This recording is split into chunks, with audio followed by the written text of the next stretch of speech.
Now on to our presentation. Today is the second session of the Black Maternal Health and Birth Equity Series. And joining us today is one of my colleagues. She is the Program Administrator for the Parent Partnership Strategy. And with her ongoing commitment and service to community, she leads the development of these trainings. It is my pleasure to introduce Dominique Wilson. Thank you, Dominique, for joining us today. Good morning. Thank you, Catherine. Thank you, everyone, for being here. So as Catherine mentioned, I'm the Program Administrator for our Parent Partnership Strategy here at First Five. I've been at First Five for almost 20 years, and the majority of that has been with a heavy focus in the perinatal health space. And so as we entered into our 2022-27 strategic plan, one of our intentional focuses was on Black maternal health. And so for this Black maternal health series, we really wanted to lean in on the experiences and the expertise of Black women leaders in this community and in our community that are providing support, prenatal and postpartum support to Black women and birthing people. And so this is the second training within that series, and I am happy that you all are here. I'm really excited about this training. And before I introduce our presenter and our trainer, I would really like to ground this space, acknowledging that October is Pregnancy and Infant Loss and SIDS Loss Awareness Month. And the topic can be particularly heavy. And given that we are in a virtual space, some of us may be isolated. It was really important to me to kind of ground us collectively in the space. And so to do so, before I introduce Dr. Sayida, I would like to recite a poem by Audre Lorde. And the poem is titled A Litany for Survival. So if you could all just kind of take a deep breath and in this moment of kind of grounding with me. For those of us who live at the shoreline, standing upon the constant edges of decision, crucial and alone. For those of us who cannot indulge the passing dreams of choice, who love in doorways coming and going in the hours between dawns, looking inward and outward, at once before and after, seeking a now that can breed futures, like bread in our children's mouths, so their dreams will not reflect the death of ours. For those of us who are imprinted with fear, like a faint line in the center of our foreheads, learning to be afraid with our mother's milk, for by this weapon, this illusion of some safety to be found, the heavy-footed hoped to silence us. For all of us, this instant and this triumph, we were never meant to survive. And when the sun rises, we are afraid it might not remain. When the sun sets, we are afraid it might not rise in the morning. When our stomachs are full, we are afraid of indigestion. When our stomachs are empty, we are afraid we may never eat again. When we are loved, we are afraid love will vanish. When we are alone, we are afraid love will never return. And when we speak, we are afraid our words will not be heard, nor welcomed. But when we are silent, we are still afraid. So it is better to speak, remembering we were never meant to survive. So if you just take a deep cleansing breath.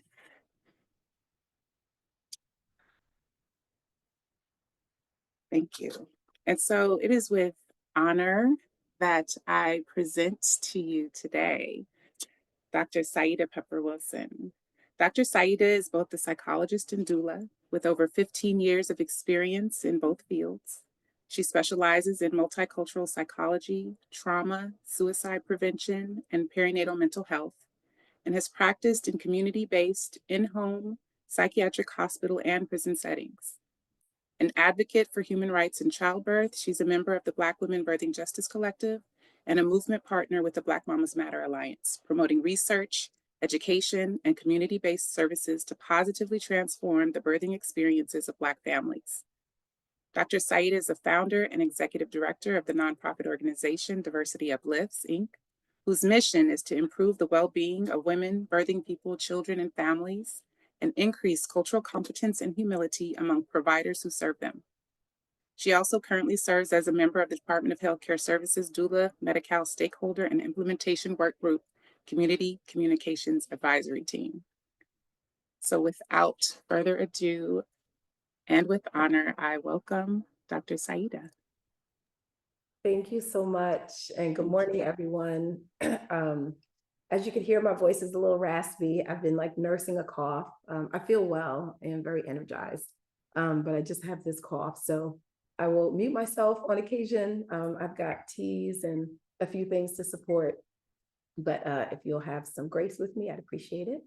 And just if you can, and you don't have to keep your cameras on, I'd love to just see who's in the room when we're having, so just if you could turn your cameras on, if you can't, it's okay. But it's always nice to kind of get a sense of like, who are we vibing with? This is going to be a lot of deep conversations. I intend to hold it in a way where it's not very heavy, but there's no way around these conversations to not be what they are, and also to impact people however they do. So know that, you know, I am thinking of you and your own experience as we're talking. And if you need something, if you need a clarification, if you have something you want to talk about, like you have a question, something came up with a client or a family member or yourself, you don't have to say it was you, but you want to understand something more in depth, this is really great time for that, because we don't get a lot of time to talk about perinatal loss and all the different ways that that can happen for families. I want to be here in service to you, like very much. I am an educator at heart. And as a psychologist in training and also a doula, my whole life is focused on like the individual's experience. So I'm here for you today as well. And thank you for showing your camera as you can, and feel free to do whatever you need to do for yourself as we go through. And I'll start us off by sharing my slides. So again, this topic is going to be a bit of a meld. I think all of this is, you know, equity is centered in everything that I think about, because, well, everything that we're trying to do to support people needs to consider who needs to be supported and how do they need to be supported, and can we make sure that everybody gets caught, you know, in the support. And you can't know that you're doing that unless you center equity. So we'll talk about that a bit. Mental wellness is always going to be something that I center, but I think that in this conversation, there's no way to talk about the practicals and how to support without thinking about mental wellness. And I use that term intentionally and not just like mental health, because it has you think differently. Like when you're thinking wellness, you're thinking, I have to do something before it gets bad, right? Like you're already preventively, consciously setting someone up to win to be mentally well. When you're thinking about like preventing mental health, your mind goes to a problem that you have to solve that you might not notice or you're looking for. And it's very different because it shows up differently. But even if you don't have a chronic diagnostic experience, your wellness matters. And that definitely impacts families. So we'll talk about that. And of course, some specifics in perinatal loss. I wanted to give you guys a bit of background about me and how I came into this work. It's always been personal to me. This is a picture of me when I think I was like 19, maybe 18 in that picture.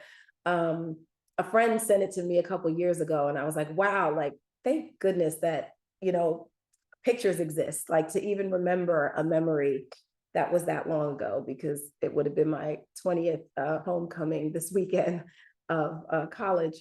And so we were invited by Planned Parenthood at the time, who had come to Spelman College's campus where I went to school, to see if they could round up Black women who could be interested in the reproductive justice movement that was happening. And it was going to be a convening in DC, like a march, because even at that time, people were, you know, pushing to limit abortion rights and just reproductive rights in general. Like, I think it was around birth control. And at the time, I was very mindful of issues around reproductive health, because prior to that, just in my own nature, I always felt compelled to support people. And locally, separate from the group that came to our college, the Planned Parenthood in New Jersey, where I grew up, I guess they realized that our high school wasn't doing a great job with sex ed. I don't think that the high schools are still doing a good job with sex ed in every place. I think last year, my kids came home and they were like, on the very last day of school, the gym teacher did a sex ed talk and then closed the doors and was like, don't get pregnant and then come back next year. And I was like, wow, this is where we are in 2023 at that time. So not much has changed maybe. But they kind of took us on, like our local community of girls in this area of New Jersey, and said, hey, if you want to come by Planned Parenthood, we'll teach you about your body. We'll pass out condoms. We'll talk to you about birth control. You could tell us things you can't tell your parents. And so they became like our aunties, and they literally were people's family. Like I knew one of them was the mother of one of the girls who I went to school with. They were all women of color, which really made an impact, I think, for all of us girls of color, because it was different to be able to go to them versus like whatever the doctor was that was assigned to our insurance. And it was independent, and it was like a cool thing we could do. They also didn't provide abortion in New Jersey, so there was no like contentiousness about that. But it also was like a time where it was very secretive. Like, I don't know what New Jersey's laws were at the time, but abortion clinics were not public. Like, you had to find them. So girls get pregnant in high school, people get itchy things in their vaginas, stuff was happening. And I knew the Planned Parenthood people because they were interesting to me. And so I started taking people and inviting people to like take the bus with me. And I became like an ambassador unintentionally, but they definitely used me. Like, I think back now that I'm a trained HIPAA compliant person, and they were definitely telling me like, do you know Tonya from so-and-so? Can you tell her to come to the clinic? She needs to come to the clinic. And they would find ways, but I really took the job on, which was not of an official job, very seriously. But from that, I knew a lot of girls who also were started on some of the more experimental contraceptives at the time, that actually ended up later on, when I became an advocate and got more into birth justice, I learned that those are very intentionally experimented among Black women and Latinas, especially in the East Coast. There was a lot of very bad side effects. So I knew people who were like, something's coming out of my arm. I'm having a lot of pain. Like, there were like implants they were putting in and all kinds of stuff. And we were like underage people. So anyway, I was very aware. So we went to this march, but it also had me then see that there's a whole world of people that are interested in maintaining and supporting autonomy and rights for women, particularly thinking about women of color. Also, like, very queer affirming, even back then, like, it was a space where whatever your sexual orientation and however you presented yourself, like, there was a place for you to be welcome. And it kind of set a tone, even though it wasn't specifically related. It was like the path that would come. Eventually, I had my own children. And I think from all of my experiences doing all the things, these are my girls in the middle. They're 17 and 14 now.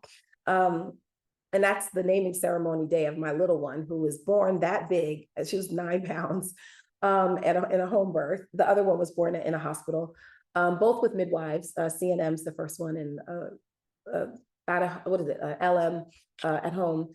But I really wanted to have an experience that I felt autonomous, that I felt supported. I had known that was possible just in my own family experience. I had heard of people having midwives and having home births, even in the East Coast, and particularly in the Muslim community where I was raised. There was a tradition for that. And so I couldn't find any of that now that I had lived in California. I was on Medi-Cal. And so I just had to take whatever Medi-Cal gave me.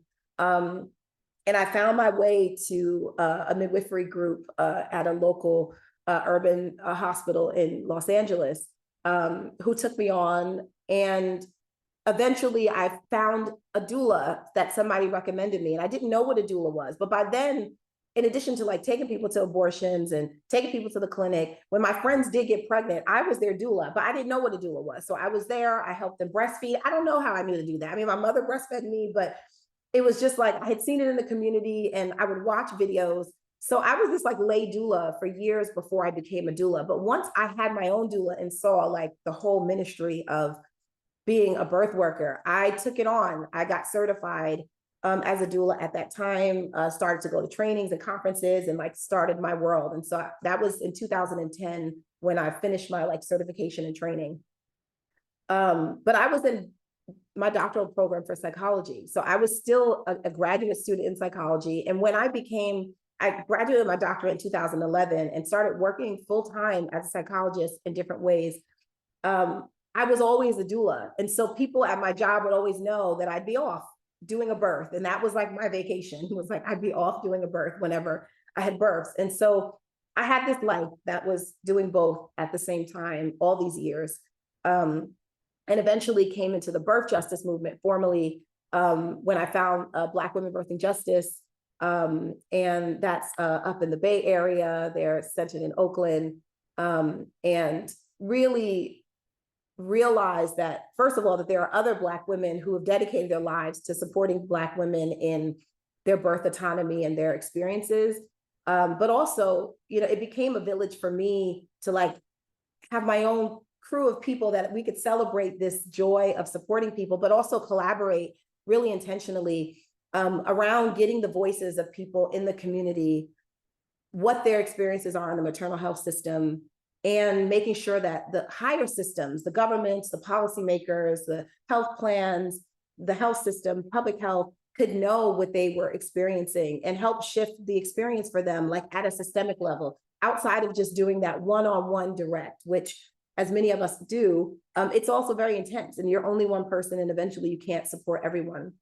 So that's sort of how I got into that world, and then eventually into Black Mamas Matter Alliance, and have supported a lot of the research and work groups that this Black women-led organization does throughout the nation. And I continue to travel and support and train and run my own nonprofit and many things. But that's sort of like a little bit of background of me on this topic, on that.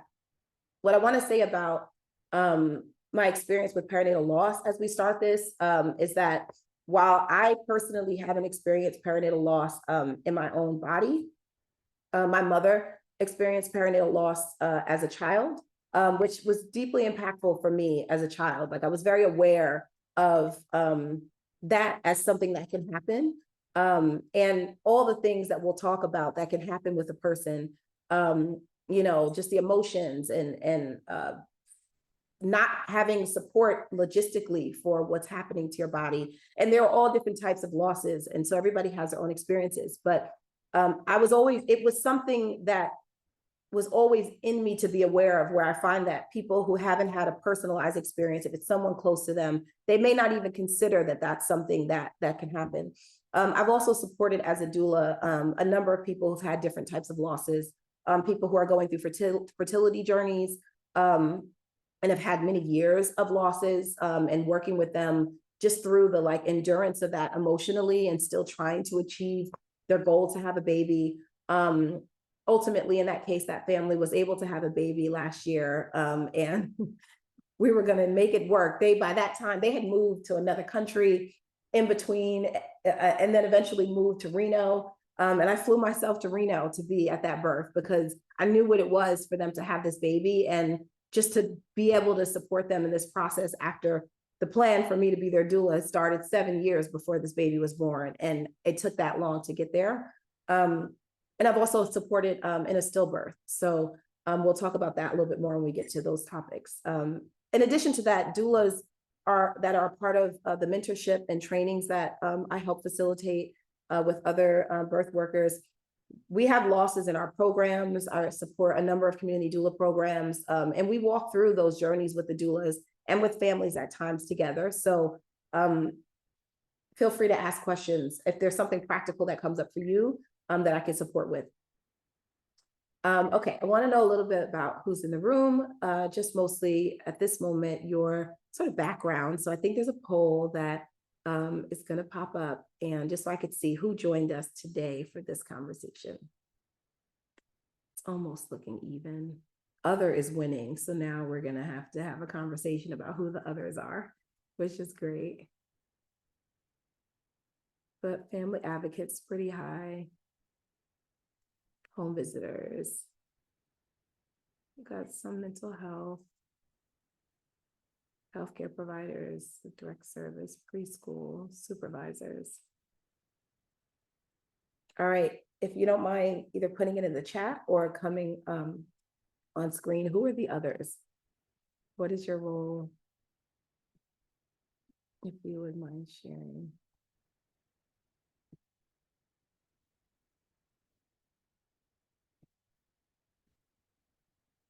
perinatal BH coordinator, behavioral health, I think that is. SIDS and infant mortality review coordinator. MPCAH program evaluator. Okay. All right, this is helpful. But we have a pretty even number, parent partner. Awesome. All right, well, thank you so much.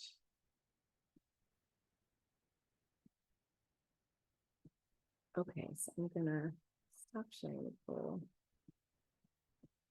Okay, so a little bit about the landscape. Before we get into perinatal loss, I think it's helpful for us to just explore the general landscape because it all is connected. And especially, I spend a lot of time out of the country as well. Both understanding the different like cultural elements that are creating like societies that work and don't work. And that includes like the perinatal system, because that's very much the lens in which I think. And it's been very interesting to me, the way that the global landscape cares for the mother and birthing person differently than the United States does. And so I want us to be rooted in that so that we can be thinking about that as we go on. So this is what the US looks like in comparison to other nations with maternal mortality. So the loss of mothers and birthing people in their pregnancy period and a year postpartum. We're doing terribly in all the first world nations. And if this was a bigger map, there's another version that has many other nations that are considered quote unquote third world. And we're still doing worse than many of nations that have way less money and way less means to support communities. And so it says a lot, you know, like most societies are looked at like to see if they're a real society, if they're functional and healthy based on how many people survive childbirth. Like that's actually a measure, a very old measure to see if a society is civilized at all. And so we've got a lot to look at for this. There have been a number of systemic studies that look at what's the difference between countries that have certain outcomes. And I've been very interested to understand what the international perspective is of why America is what it is. Because when you look inside of a country that has its own system, even the people that are sort of trying to understand their own system that has dysfunctions, it's like trying to get a dysfunctional family in therapy to understand their dysfunction without coming outside of that and seeing what a healthy system would look like and saying, okay, not from what you do, how could you make it better? From all possibilities, how could this be different? And so I think we still struggle with that in the United States. A very narrow way of looking at solutions is inside the belly of the beast, trying to see what we could pick out. And there's a whole planet. And if you spend any time talking to people who give birth in other countries, or if you know people who live here but were born somewhere else and had birth somewhere else, very likely you will hear that they're very shocked at how unsupportive our maternal health system is, because they can't imagine that a very highly industrialized system would set itself up the way that the United States does. Okay, so this is what the systemic research has shown about the difference between our system and the global systems, that OBs are overrepresented related to midwives. It's the first thing that they noted. And it's not, you know, so in the United States, it's like there's this partial conversation, like the midwife versus the OB, who's better? Do you want a natural birth? Do you want a hospital birth? But it's not that basic, although that is about people's individual values and what they're wanting for their own personal experience. And that is important. But it's also an issue of if you have a system, so midwifery, the scope of midwifery care is intentionally holistic. It's taking care of a person for an extended amount of time, even in your visits, longer in the postpartum period, typically, or more in depth earlier. So a midwife, the classic midwifery model is to see the person the next day. Certainly within 3 days, you would have had visit with your midwife, where our system is just now started to try to implement a 2-week model. After the 6-week model, even that, they're still trying to get people to come to a 6-week. But why is that happening, right? In our system, the 6-week visit is your responsibility as a birthing person to attend, right? Where in many of these other systems, they built home care and home-based centered care for the maternal health system, because they don't want to have people who just gave birth having to go outside and having to fight the systems or having to figure out how to get to a doctor if they don't have the means or the capability. So home visiting is very classic. I'll tell you a personal experience. My brother, he lives in Germany. He and his wife just had a baby last month. Excuse me, he sent me a message. His wife sent me a message saying that they were going to do their first bath and they were waiting for the doula so they could do their first bath. And I was thinking, I didn't get any help to do my baby's first bath. I feel like I watched a YouTube or something to try to make sure that I did it right. And what am I supposed to do with the umbilical cord now? And, like all these things. And that's their system. They didn't have to pay for a doula. She didn't ask for a doula. A doula is a part of their healthcare system. You get a postpartum doula, you get a pregnancy doula, and if you need a doula in labor, you can have one. So we also have a shortage of maternity care providers in general. So the number of people that are having a baby to the number of people that could support them in that process is too low to care for every person. And we even see this even a little bit more concerning because we're getting a lot of hospital closures around the US, but particularly in California, right? We're seeing that. Part of that is also because our maternal healthcare system, in addition to our other healthcare system, is led by a financial market. So if a hospital feels like it's not financially viable to have a maternity ward, they can close it. And because we're a capitalistic society, we can't stop them. So you can have a public health hospital that will have to keep their doors open. But then, of course, you create a strain on public health.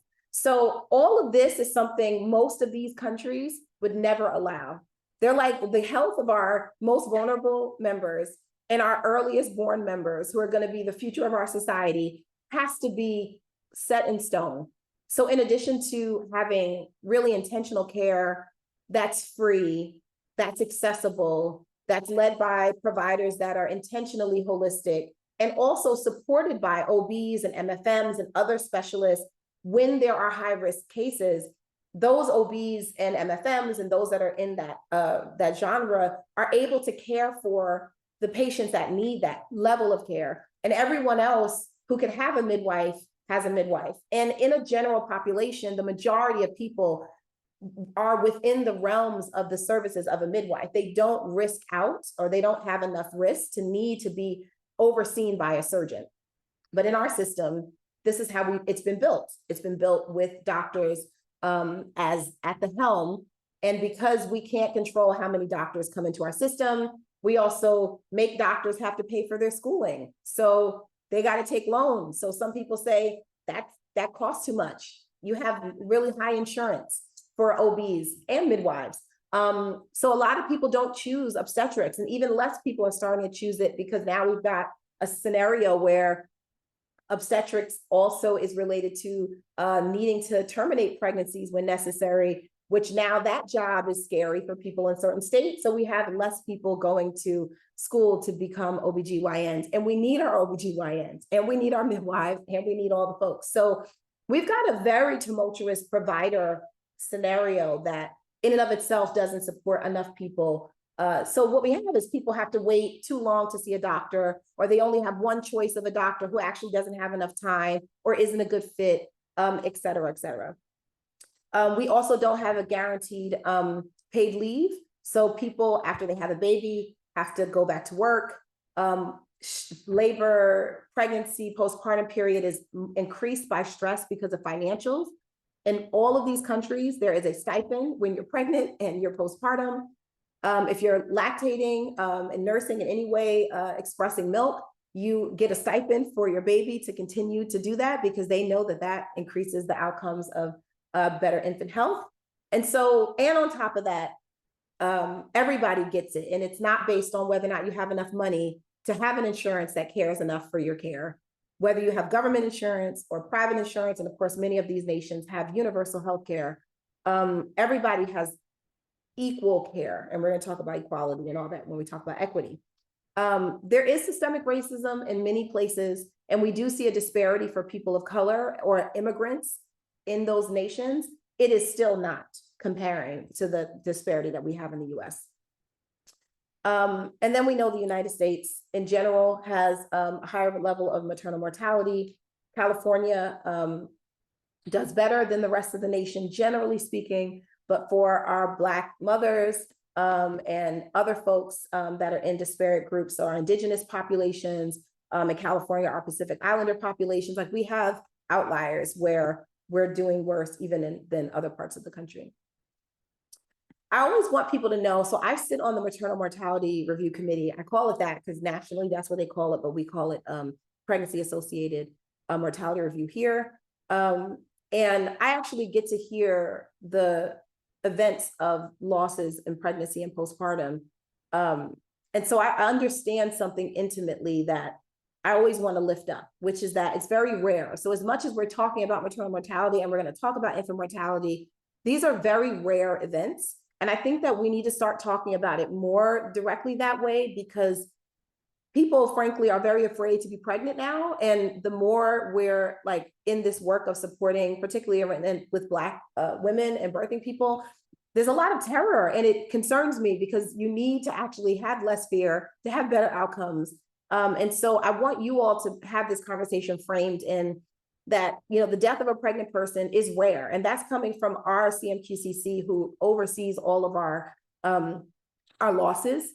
And so to give a context for this, and I've actually brought this up to CMQCC, that I think it would be great if we could get like the local numbers of this for people regionally so that they could understand like how many people gave birth, but how many people died? Like, so that your mind could say, like, rationalize it a little bit, because the brain takes it into fear to a wild place. So about 70 pregnant people or birthing people a year die when they do an average for what the deaths are. And this is compared to 419,000 births that we had, let's just say, in 2022. So we're not talking about a majority of people. We're not talking about a lot of people. So the disparities are concerning because if you're in the Black population, more of those 70 are your people, and indigenous people, they're your people, than white mothers, for instance, or Latinx mothers. But it's still a small percentage when we're talking about your likelihood as an individual person to go into the hospital and die. But we know that we have a disparity, and that's sort of a fact. Also important to note, and I feel like this now needs to be with all the statistics about the disparity, is how preventable it is. And the preventability is going to come out again when the newest data comes out from our local public health departments or our statewide. And it continues to be above 80% that has been identified as preventable. And not necessarily like that doctor did something wrong, and if he had done something different, it would be preventable. Some of the preventability is systems preventability.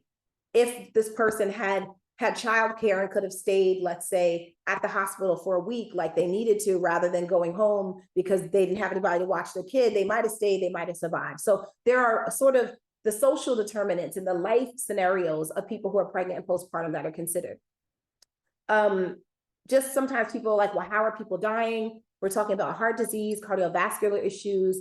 Hemorrhage is also high. Sepsis and infection, particularly around the pandemic time, there's an outlier for that. But it's important to note that infections, general infections, but also infections related to COVID were a part of some of the more recent data. And then embolism, strokes, things like that, that folks will hear about on the news, how people have lost their lives. On infant mortality and the statistics around disparity for infant health, we have preterm birth, which we know is 50% higher for Black infants. Alaska Native, Puerto Ricans and American Indians also are very close to the Black numbers.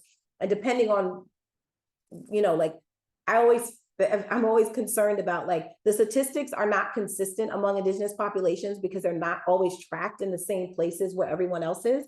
So I'm always like, I feel like it's underreported or we don't know. Like, I always want to know more because there are certain areas that are not able to, because they say the numbers are too small to report the numbers. But even small numbers matter, right? For us to know how to support the community.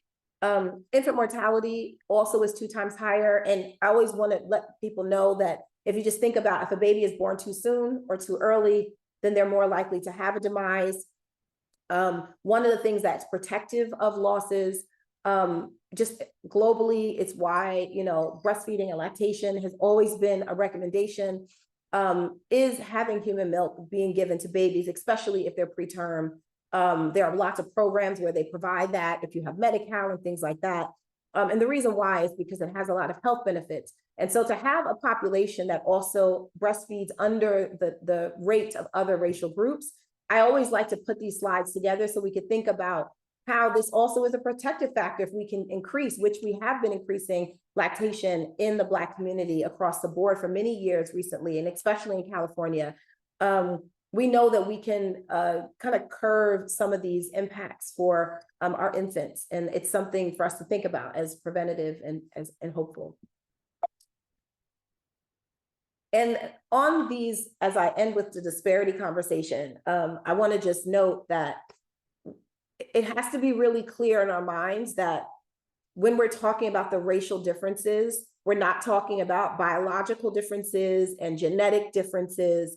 Some of the research that's really indicated this very clearly is African and Caribbean immigrants that come to the US who have children within the first 5 years of coming here have very different outcomes than the standard African-American and Black populations here. But interestingly, within 10 years of being here or more, they start having the same outcomes that everyone else has that look like them. And so what we know about this is that your experience living here in a racialized system that doesn't have support, that has lots of barriers around support, and also lots of new stressors for people around their race and related to their cultural and because it's, you know, I always think it's important, like, for people to think about, and you know, we could go on forever about these topics, but like if you come into a system, I interestingly have been married to two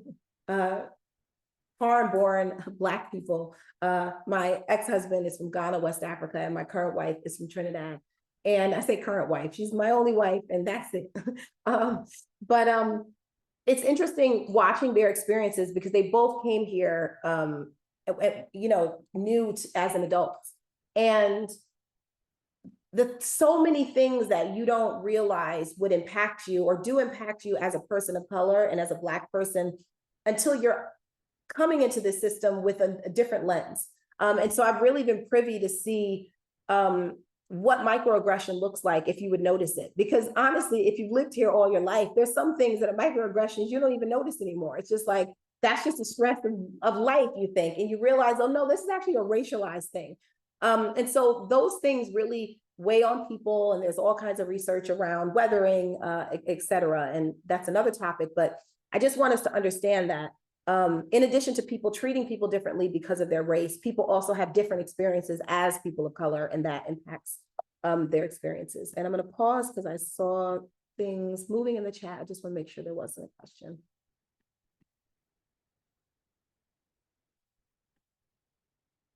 Okay, yeah, someone was just noting it could definitely be difficult for immigrant women when they have births here. They don't have support. I am always like, if we ever have, the doulas ever have someone that wasn't born here, pregnant, I'm like, we have to do a special session because you have to tell them about our system. Like, they may not realize it. It happens so often that they'll get into their care and they're like really taken aback because they just had all these expectations for what will be available that aren't available. So thank you for all these comments. Okay, so some principles on equity and equality and justice. This is probably not new for everyone, but we're just going to make sure we're on the same page so we can think about this when we're thinking about perinatal loss. So the reality is that people are starting at different levels with different conditions and different levels of support when they get pregnant. Some people realized they were going to get pregnant and they were planning for it. Some people are pregnant with lots of support and family, and they don't even realize all the people that are going to come out the world to support them. And other people maybe expected to have a lot of support, and then somebody passes away, or they have now moved to another place. And also, people's health has started off in a different place. So some people are starting off, they're very ill, and they're pregnant, and they need different levels of care. Mental health can be different for folks. Access to care. Some people have insurance, some people don't have insurance. Some people have insurance, but it's the first time they had insurance because they're pregnant. And so they don't really know how to use insurance. Like there's a lot of things that happen that we need to assess as support people to make sure that people are set up to win. And I always think, you know, it's really important for us to never assume that people understand the system or how to use it or how to access it. And so just always be thinking about really wrapping your arms around a person. Because also, like I always say, imagine your most exhausted day when you're feeling ill and you have way too many things to do. Just imagine that that's like the pregnant person's brain and emotions all the time. Do you even have the energy to like go get the massage that you know you need to get, or call for your dental appointments, or any of those things? Like mostly you're like, I don't have the energy, I'm going to sleep, or whatever your thing is that helps you. So this is where we need to be sort of thinking about when we think about pregnant people. Then we have equality. So the concept of equality is lovely, but missing something important. It assumes that everybody benefits from the same types of support. So we see the game is happening. Some people couldn't even see it. They were in the ditch. Now we've got everybody on an elevated platform. So the guy who could already see is even more elevated. It's like giving extra insurance care to somebody who already had extra money and they've already had support. And so they don't really need it, but that's nice.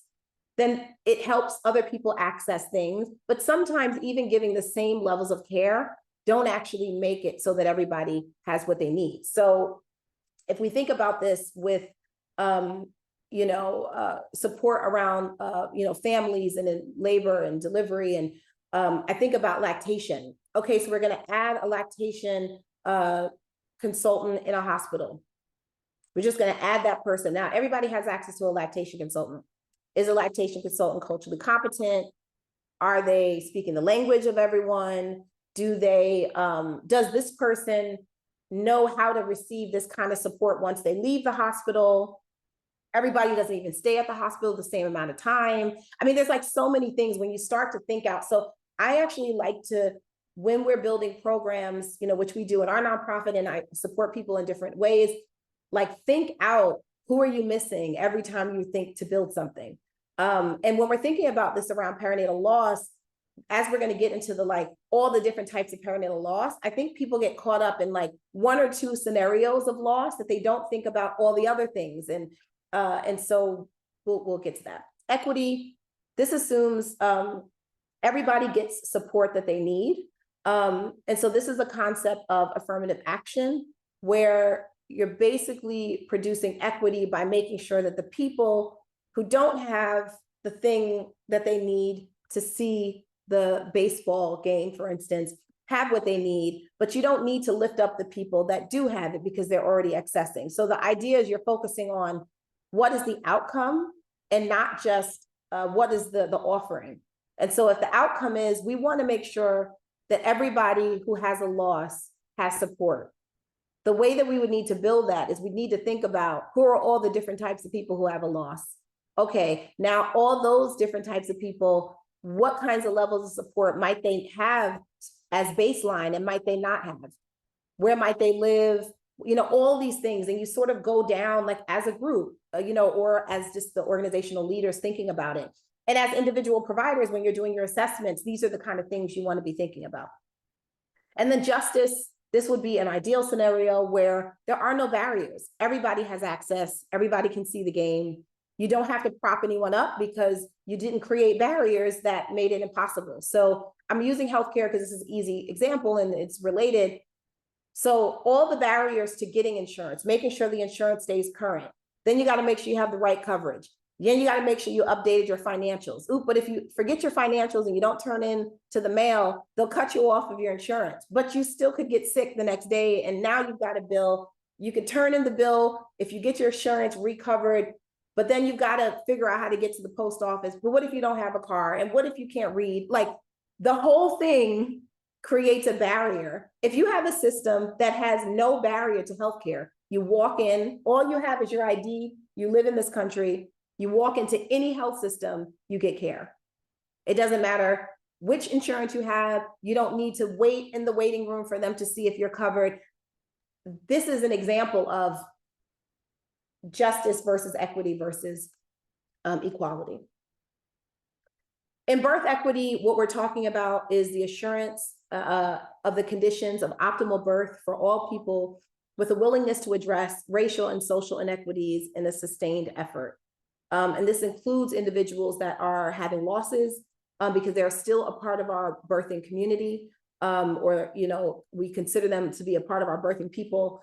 And I wanted to lift up that this is from the National Birth Equity Collaborative, which is now sunsetted as an organization, but has really offered so much incredible work over the years. You guys might be familiar with Dr. Joy Perry and her work. And so just lifting up this quote of theirs. Reproductive justice, we're talking about human rights to maintain bodily autonomy, to have children, to not have children, to parent the children we have in a safe and sustainable environment. And to add on to the concept around reproductive justice, one of the founding mothers, Loretta Ross, always reminds us that having an intersectional perspective is essential to understanding reproductive justice. You need to think about how race is impacted. You need to think about class, finances, education. You need to think about gender, identity, sexuality, all of that. So when we're thinking about do we have a system that's set up for everyone to win? These are a place to start to think about how might race and their cultural elements be impacted by that. Where is finances, education, access, class, where they live, the kinds of neighborhoods, how are they impacted by that?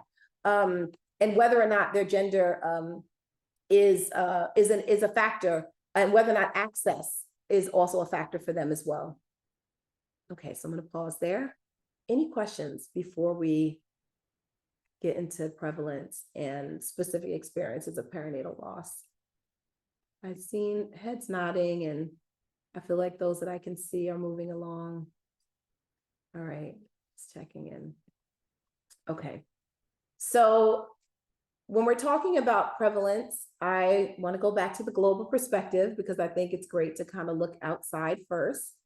So the neonatal and post-neonatal, and we'll talk about those definitions in a second, of mortality rate. So we're talking about infant mortality now.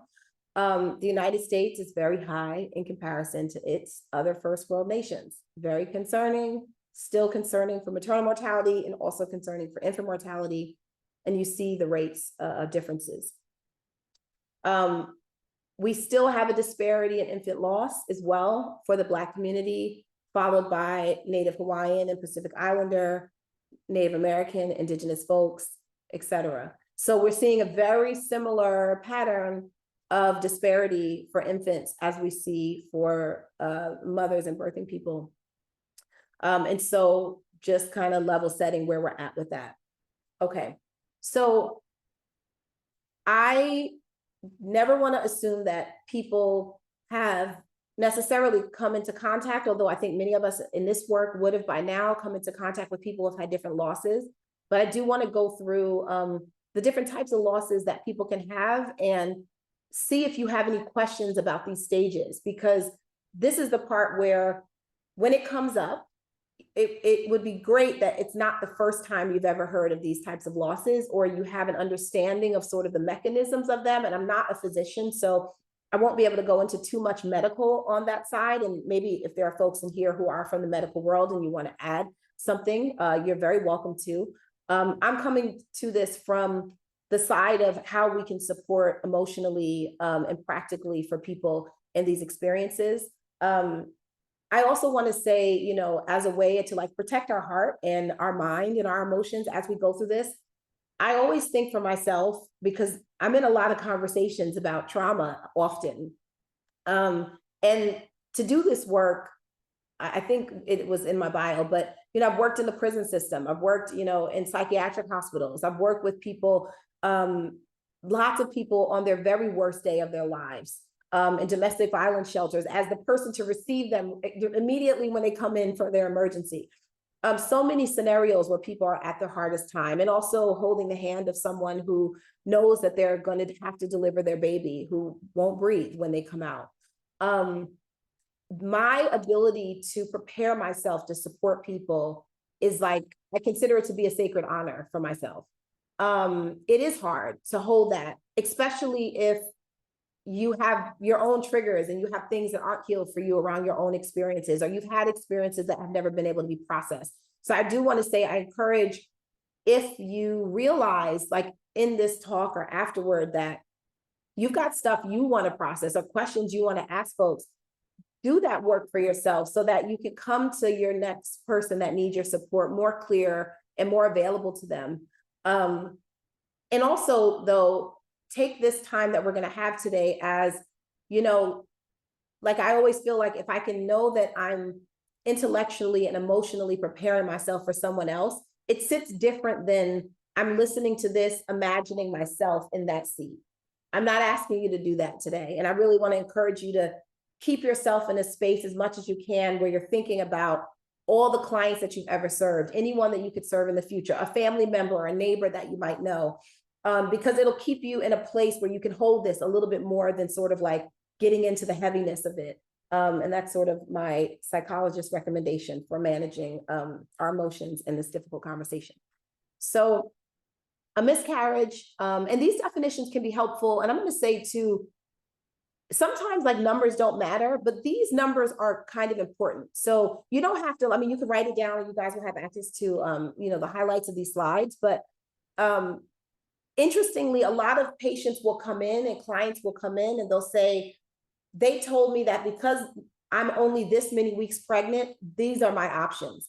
And that has been like confusing to people, because if you don't understand the mechanisms of what is considered certain types of losses, even for you, you're like, well, why won't they help you, right? Like, why can't they try to do something more? So I think it's helpful for us to also know what the medical world deems as a viable pregnancy versus a non-viable pregnancy, and how that can get a little bit difficult for families, and also you then holding them in that care. Okay, so a miscarriage, this occurs when a pregnancy ends naturally before the 20th week, so 19 and under. It's the most common type of pregnancy loss. This typically happens even earlier than 20 weeks. Many people have miscarriages and don't realize it. They just have a late period. You know, my period came a week later, and it might have been because a pregnancy was not retained in their body and they don't realize it. Nowadays, and what's interesting is like societally and understanding like how culture and science even impact people's experiences. One second. Because people are more aware of, well, fertility treatments are more accessible. People are coming to pregnancy and their maternity later in years, which means that they are needing to be more intentional about that. They're testing their pregnancy, they're testing their ovulation. More people are aware that they have a miscarriage than ever before. So some of the statistics around the rate of miscarriage is also the fact that people even have the technology to know that they were pregnant and then know that they're no longer pregnant a couple of weeks later. And so this is also something that I think as a society, like our awareness of this is also shifting, because people are approaching more intentional pregnancies than historically has happened. And so that's also something to note, like what's the experience of this person's pregnancy journey before this event has happened, particularly around a miscarriage, which is happening early. But in most cases, people may not be aware, or they realize they were, and then quickly it's lost. Oftentimes, and it depends on the health of the individual, miscarriages resolve on their own. Sometimes people will need to be supported, you know, in a medical way. This is where it's gotten a little tricky in places where, like DNCs, for instance, which is, you know, sort of like the clearing out of any matter that might still be retained in the uterus, is becoming an issue, because in some places, even that procedure is now deemed as a part of the abortion process. And so people are having a hard time accessing that in other states. But in California, we're still in this conversation where it's accessible. And so sometimes people will need support. So this is, you know, always, I just recommend that people, if they think they're having a miscarriage, to go to the doctor, obviously, and to consult with someone who's medical and who's supposed to be over their care. But just to know that this is this is the more common loss. How people feel about miscarriage emotionally is going to completely depend on what their process was for how they got to this pregnancy, and maybe what it means for them. If a person hasn't, if a person who already has a bunch of children, has an early miscarriage, they didn't intend to be pregnant, they might be relieved. They might say, don't worry about me. I'll just manage my body and move on forward. But if a person was trying to get pregnant multiple times and they've had a miscarriage at the same stage, it could be very devastating for them. If a person has a miscarriage and they were on their last egg that they had retained through their fertility treatment, this can be very devastating. So it's all going to depend on, and I'm going to say that for many of these scenarios, where they're coming to it. So if you have rapport and you understand sort of the background of their process to pregnancy, it could be helpful in that level of support. And if you have questions, I think I'll just tell you, just do the raise hand feature. That way I'll pause for you, but I'm going to continue. Reoccurrent pregnancy loss, this is just referring to multiple miscarriages in a row. And sometimes this is for an unidentified reason. So people are going through all kinds of fertility assessment and they're like, we don't know, you just keep losing the pregnancies. But it also can be for a number of reasons. People can have chromosomal abnormalities that are occurring, particularly if they're advanced maternal age. And so one of the things that is helpful, and I think as I've learned about the science around fertility has really helped me understand, and I would say normalize for myself, and I think it can be helpful for families when they're facing these things to understand why these things are happening. So sometimes like providing education or making sure that they're getting education about what's actually happening and they're not just sort of being dismissed to say, it's okay, just try next month. Like that they're actually having time to process what's happening can be helpful, because in some cases, the natural body and the intelligence of our body will eliminate unviable pregnancies early on. That is nature's way to make sure that we have as much viability in life as possible. And so miscarriages are a part of the body's way, because the body is like, hey, a sperm joined in and there was an egg that came down, but this wasn't the best egg for this time because this egg has abnormalities. We're not doing it, we're releasing it. And being aware that there is oftentimes a reason why miscarriages happen can be a bit of a soothing thing to people, because sometimes people don't understand the science behind it. And they may think that every egg is perfect and every sperm is perfect, so there's something wrong with my womb, or there's something wrong with me, or I did something bad. And there could be many things that have come up that can cause it. And so just encouraging people to get the information that they feel like they need. Ectopic pregnancy, very important to understand this, because this is where, you know, if people say that they're having some kind of intense pain, immediately you want to, as always, encourage them to have medical support. But an ectopic pregnancy is a very dangerous condition where a fertilized egg implants outside of the uterus, typically in the fallopian tube. Sometimes as that happens, then the fallopian tube, obviously pressure is created there as it starts to grow. If the fallopian tube breaks, you have an emergency, you're having an internal bleed. If they can catch it early, it's excellent. What is difficult for our health system sometimes, so getting early pregnancy tests is helpful because you would know you were pregnant. Having access to that is, you know, hit or miss if people have access. But also the ability to go into the doctor early when you realize that you're pregnant. We also have a delay for a lot of folks where there's not enough providers, or they're overscheduled. So you can't get in until later. But in places where there's a routine, if you've been identified as pregnant, you can come in immediately to have an assessment. One of the things that they're looking for is to see where has it implanted, so that they can prevent the risk of fatality and or losing your fallopian tubes with an ectopic pregnancy. And so this is another example. In other countries, I have been observing that because of their preventative approach to maternal care, they catch ectopic pregnancies much earlier, and people aren't just going in for, I'm in pain and something has happened. They're going in for a routine early visit, and they're letting them know this is not a viable pregnancy. It's implanted in your fallopian tube. We're going to have to terminate this pregnancy, and we will support you in your next pregnancy. And we will do things to monitor you to make sure this doesn't happen again, because sometimes there's some physiological reason why it's happening.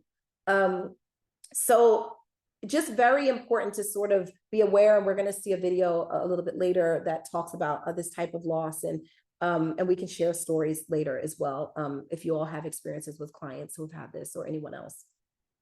Abortion, so this term is about intentional termination of pregnancy. It could be medically necessary abortion or an elective abortion. So when we say medically necessary, typically this is referring to a combination of, let's say that the birthing person has also been diagnosed with cancer.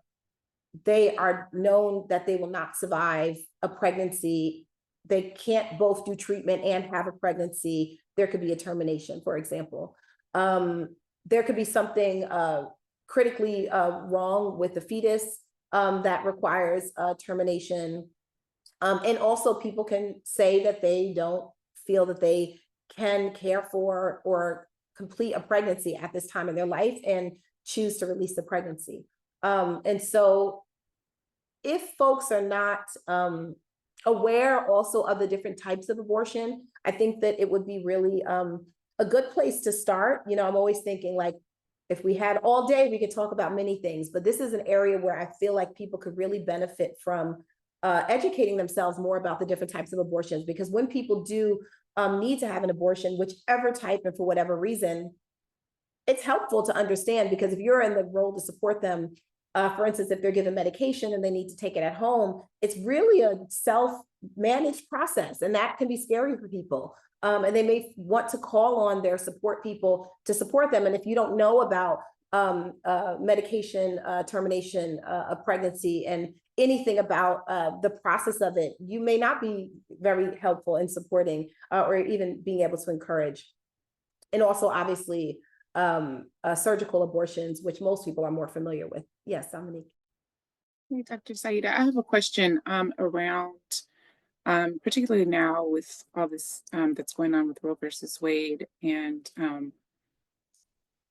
for folks who have mental health diagnoses that may impact their ability to care for a child, is there an argument there in whether it's deemed medically necessary or elective, and have you seen how that's being handled in our healthcare system?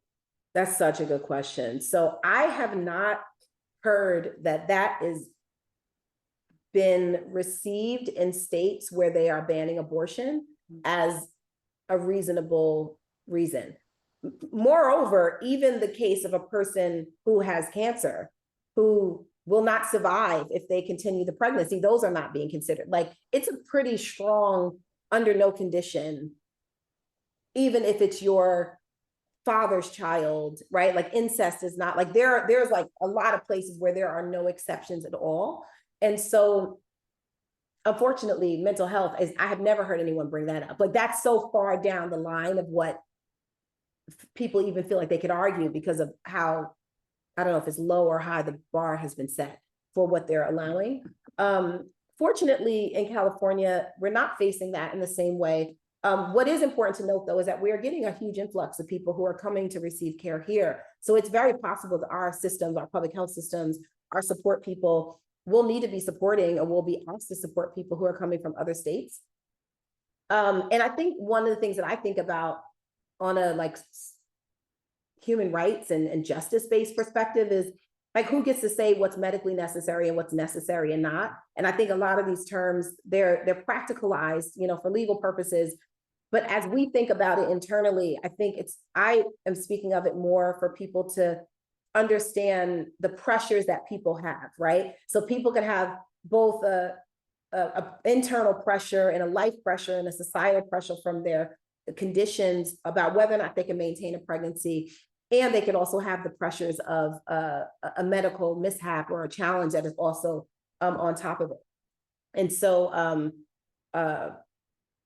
yeah, what's also interesting to note is that if you have an ectopic pregnancy, just like we talked about earlier, there is still a conceived being in that ectopic location, right? And so people still have to understand, and that's very difficult because there's a very short time frame for you to survive an ectopic pregnancy. If it ruptures and you're not in care, like, it's not something anybody wants to wait so much for. So you have to make a really fast decision, and you really don't feel that you have a choice to make a decision.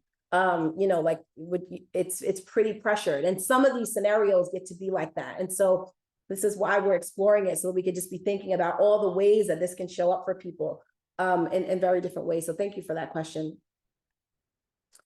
Okay, so stillbirth happens when a baby dies in the womb after the 30th week of pregnancy. The 20th week rather.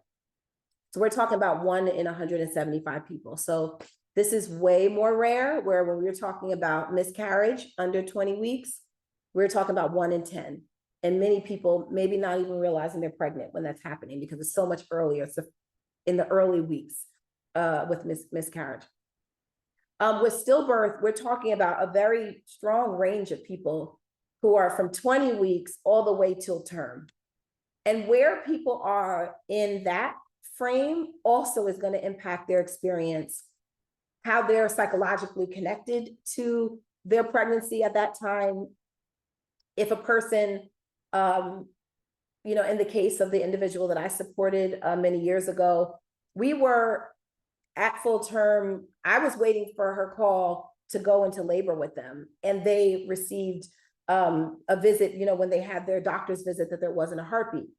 And so in those cases, in a later stillbirth case, individuals are, and any stage really from 20 weeks and on, this is going to be the case. But as you get farther along, the scenario of how you need to deliver this baby becomes a new scenario. So a lot of the support starts to conflate with like classic labor and delivery support that's needed, postpartum support that's needed, because depending on how far along you are, you also will lactate as though you had a live birth. And so this is where your sort of understanding of where they are in their weeks of pregnancy and familiarity. And, you don't have to be perfect or know everything, because everybody's experience is going to be different. So just being a listening ear and understanding like what's happening where they are, but just having some of these things so that it's not your first time thinking about this, it can be helpful, because it could also be like the kinds of questions that you're asking, or advocating for them to ask their doctors, right?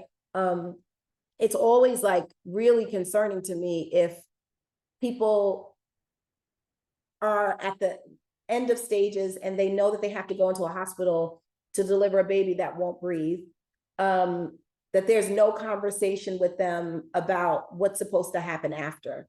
Like as a doula, I'm already like gearing myself up to like, okay, we're dealing with this PACE situation. They're already super overwhelmed.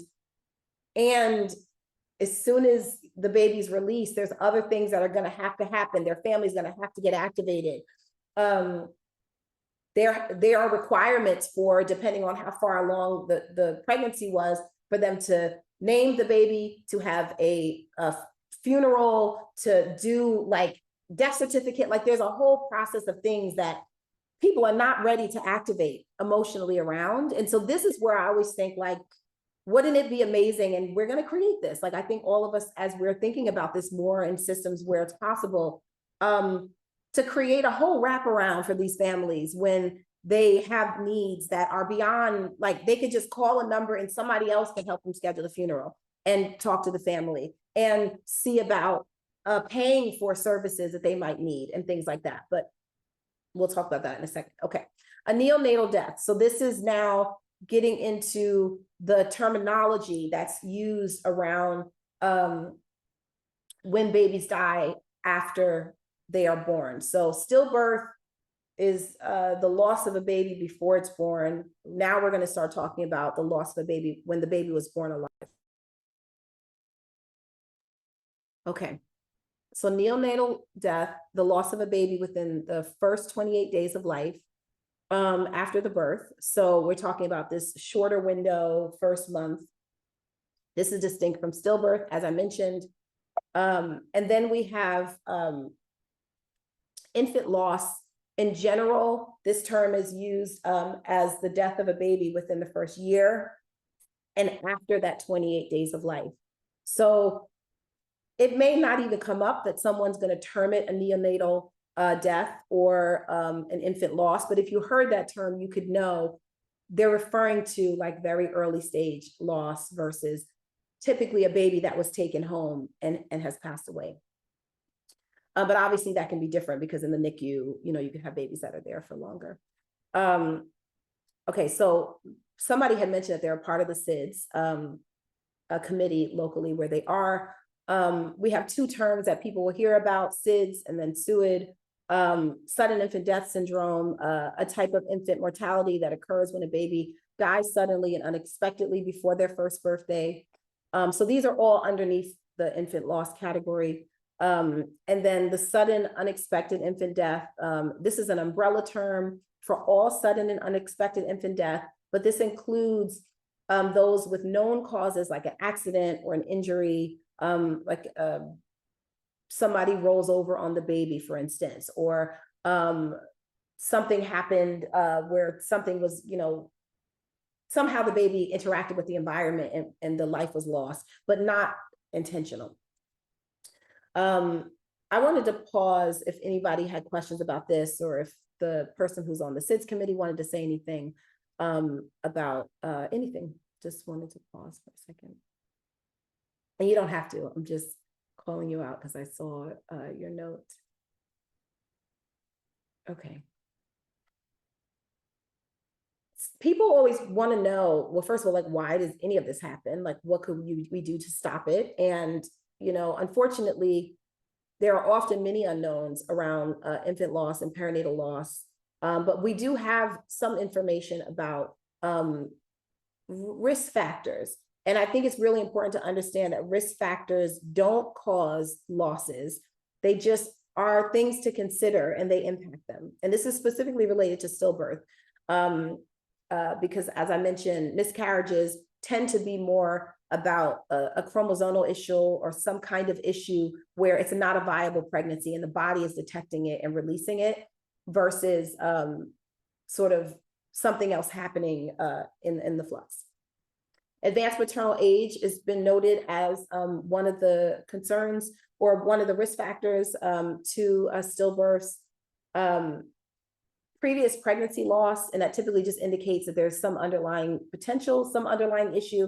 Having previous perinatal loss doesn't mean that you would necessarily have another one. And people are often very afraid, and it's very scary to have a secondary pregnancy and beyond.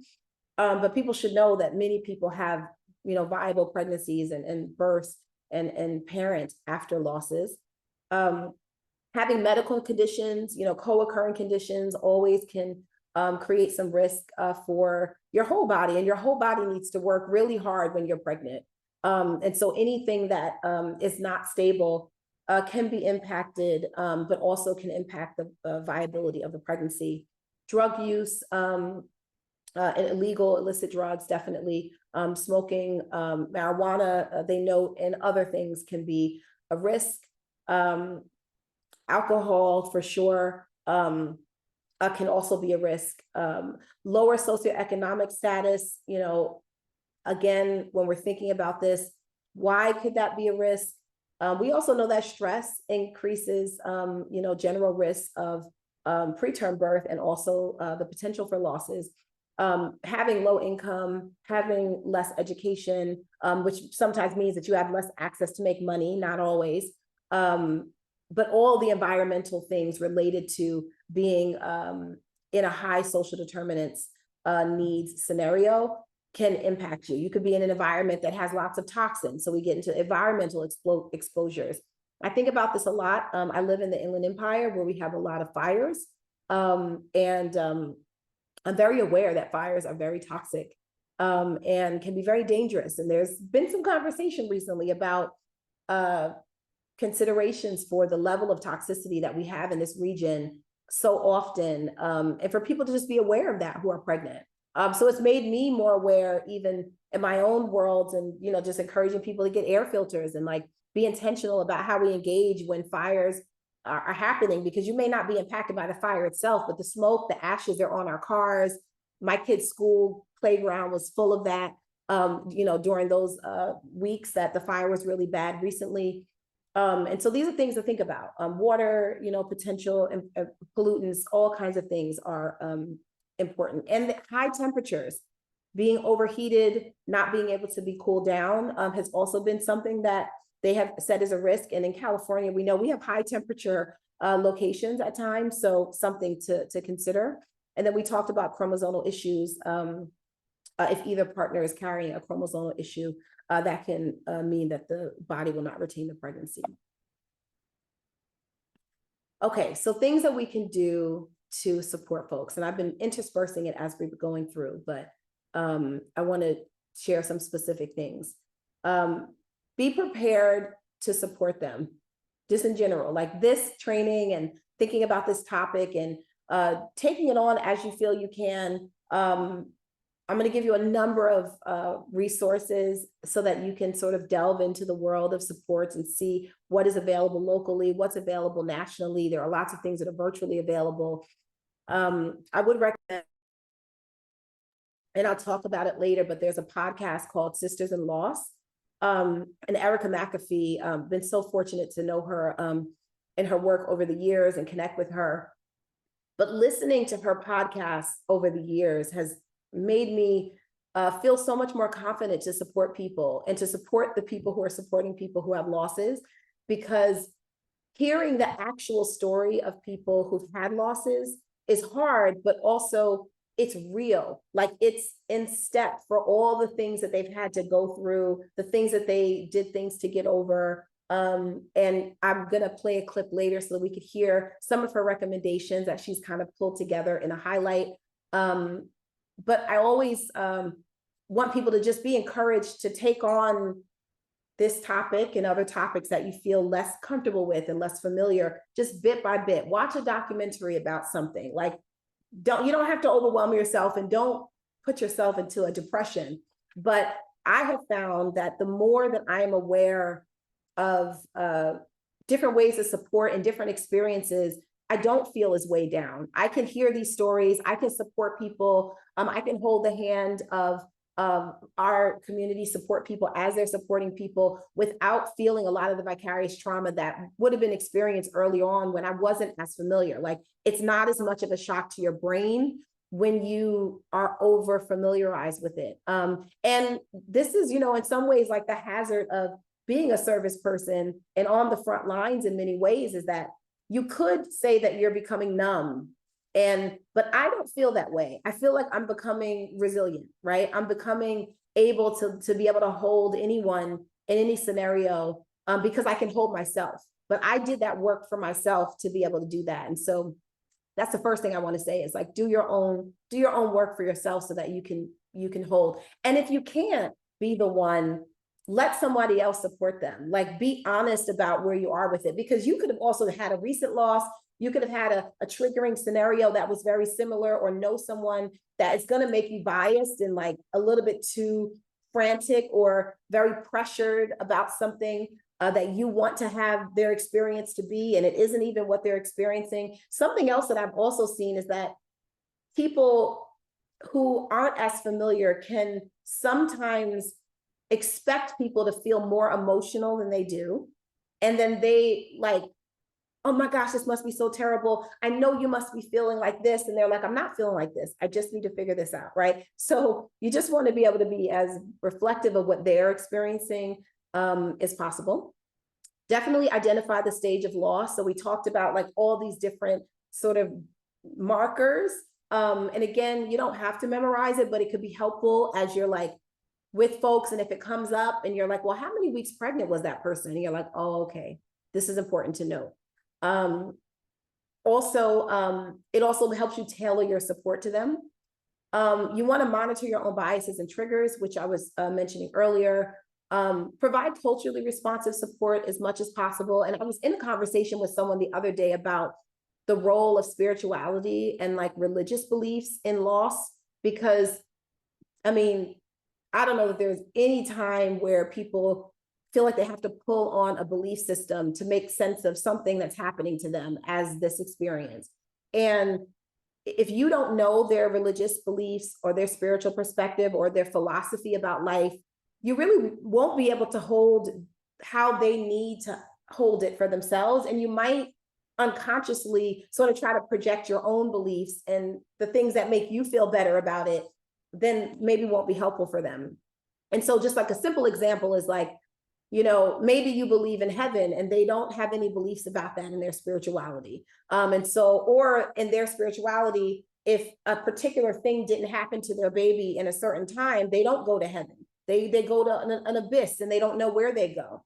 And so there's so many nuances with people's belief systems that I really like to know, and it's a part of my intake and it's a part of my process supporting everyone. What are your belief systems? What guides your perspective? How do you cope with trauma and pain and suffering? I want to know that in general. And so I'm usually very ready, unfortunately, if something happens like this, to support from their perspective. And there are always going to be nuances that you may not realize, right? And so also try to educate yourself a bit so that they don't have to tell you everything if possible. Like if you know that they come from a certain cultural perspective and they've had a loss, nobody was expecting it, you could take some time to kind of look up a few things and see like what's normative. Excuse me, 1 second. Thank you. What's normative for their community so that you don't have to assume that about them, but you could listen for, maybe suggest, well, I'm wondering if it could be helpful if we could call an elder, or would you like me to dress a certain way? Or do you want me, I'm going to bring candles or something. Do you want me to bring a certain color? Like you can sort of tune into what will be helpful for them or not. The other thing is to have an awareness, particularly for people in the LGBTQ plus community. The process to becoming parents is very intentional for most people because they often cannot do that spontaneously. And so losses for people, this also includes people who are going through fertility journeys. Excuse me. It can be really intense and multifaceted and reoccurrent just because of the process of trying to get pregnant. So when you're in a fertility journey, you're pulling eggs, you're identifying sperm, you're you know, going through your own process to prepare. There are oftentimes multiple waves of trying to get pregnant in the process that may not work, which feels like a loss to individuals because they're trying to get pregnant each time. There's timelines because the fertilized egg and sperm, you may not have a lot of those. You may, you know, so just, you really want to explore for them, what was their process to having this pregnancy? What does it mean to them, this loss? Is there a chance for them to have another biological child if that's what they were trying to achieve? And if not, like just know that there's a lot more factors on top of all the other factors that might need to be considered for them. And so, you know, again, just exploring that with folks. Having resources on hand, I'm going to give you a bunch, but also like, this is like one of those things, you just hope that people keep building resources because there's not enough. So just build your own internal, you know, log of places where you create warm handoffs. And when I say warm handoffs in this case, like you want to call first, you want to know people, you want to really make it seamless. And if possible, creating systems where people hold the hand of people and do this with them, sometimes for them, depending on what the needs are, especially around like funeral planning and different things that like people really don't have the energy for, but have to still also walk through. And then checking in with the family, the client and the family at milestones and over time.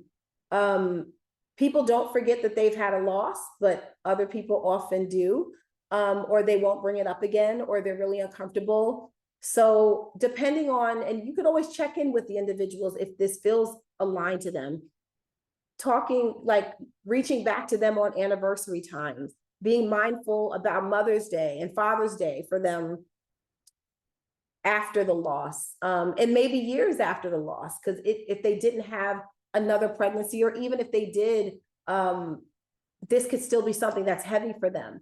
But just being mindful and tuning in, like what are some milestones that you think are important, and just remember them, because that's one thing that people will say is that they just feel like, well, everybody moves on, and it's even worse than when you bring a live baby home and after a month, people stop visiting, they stop calling, you know, they're like, oh, send me a picture on social media. but people are still at home kind of suffering, strategizing in early postpartum. But when you've had a loss, there is no evidence of that loss for many people, especially if the losses were early and you also didn't have a memorial service or anything, excuse me. Sorry, for people to participate in. It really may be that some people didn't even realize that it happened, but it happened to you. So the people that know tend to be your only safe space to share. So be that safe space for them where possible.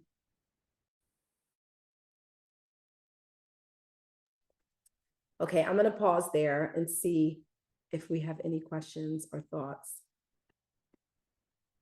I know that was a lot of content.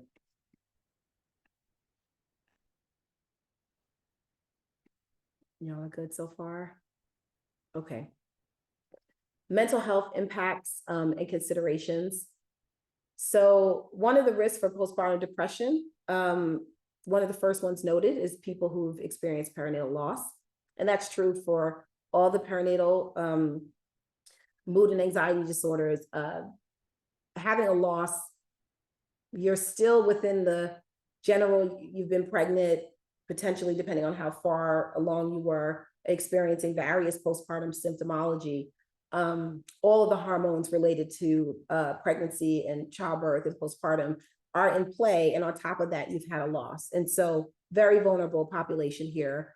And so just always wanting to be mindful, because I feel like people are only really looking out for people who've had live births when they are thinking about setting up systems for perinatal mental health. It's like perinatal postpartum support groups for people, for the new moms and all these different things. But there really does need to be a special space for those that have had losses too. And there are some spaces, and we'll talk about different supports that exist there.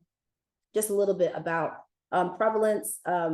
Women of color, particularly Black individuals, experience postpartum depression higher than white women and other groups as well. This is also true about the level of screening and treatment that people have. So even though there are higher level of incidents where people have been identified to have a postpartum or perinatal mood disorder, they're not necessarily screened for it in the same rate as other people. And they are not treated. And in addition to the treatment, it's not necessarily culturally congruent or competent treatment. And that's been a concern across the board, is that people feel like even if they realize they have an issue and they've been identified, they're struggling to find someone that they could talk to, that they feel connected to, that understands them, that they don't have to feel like they have to justify a lot of their cultural innuendos and different needs, as they're also trying to explore mental health. And then in this case, they're also trying to explore support after a loss. We're not going to get too heavy, into different types of mental health conditions, because that's a whole nother topic. But I did want to make sure that people were aware and just have an idea that you're not just looking for depression. Depression and anxiety actually are pretty equal to what is presented for people who are pregnant and postpartum, but also people do have anxiety and depression in pregnancy as well as postpartum. And a lot of people, like, you know, the classic, like postpartum depression is like all the rave that was talked about in the past. So a lot of people aren't thinking about mental health and wellness during pregnancy. And they're also not always looking for anxiety.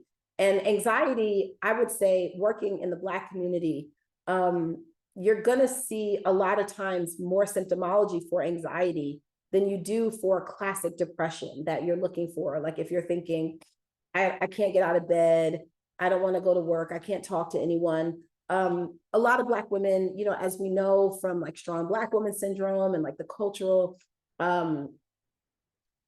resilience that we've had to continue on supporting our families and working and keeping up society while also struggling with mental health or anything else that was going on. There isn't a lot of feeling of luxury in that way in the community to fall apart when you're struggling. And so people will keep pushing on, and that isn't really reflected in the way that the diagnostics are really created, where you're looking for I'm calling it a classic depression.